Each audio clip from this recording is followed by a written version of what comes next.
এখানে কোনো গীতা পাঠ হবে না। আপনি কার হুকুমে গীতা পাঠের এটা এখানে দিয়েছেন? এই লিস্টে আলোচ্য সূচিতে কেন নাম দিয়েছেন? এটা আমরা শুনেছি সবাই। তখন প্রিন্সিপাল স্যার প্রতিবাদ করেননি, শুধু সাইলেন্টলি বলেছেন ঠিক আছে গীতা পাঠ বাদ দিন। এটা তার বলার এখতিয়ার নাই। এই ছিল আমার কথা। আরো হয়তো দু একটা মিস হয়ে গেছে। সময় কাটান এবং হচ্ছে যে এলাকাবাসীর কাছ থেকে আমরা যেটা শুনলাম একটু মানে বেশি কাটাই।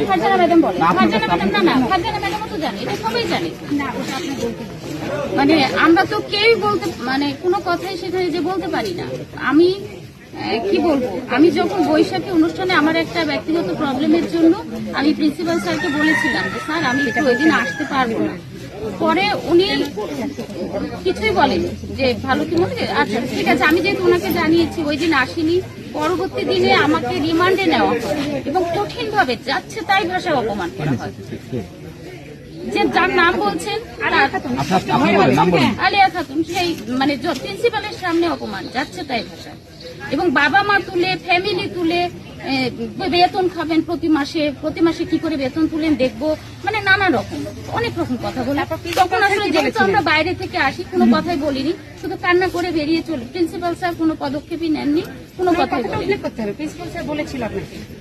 ও তারপরের দিন আমি পরের দিন আমি যখন প্রিন্সিপাল স্যারের কাছে বলতে গেলাম যে স্যার দেখেন এভাবে প্রতি মুহূর্তে আমরা টিচাররা হেনস্থা হচ্ছি, মানে এরকম যে লেকচারার যে পদবিটা অথচ একজনের পদবি নেই, তার কাছে প্রত্যেকটা মুহূর্তে আমরা হেনস্থা হচ্ছি। কাল যেভাবে আপনার সামনে অপমান করা হলো, আপনি তো তখন উনি বলছে আপনি আমার সাথে এভাবে কথা বলতে পারেন না।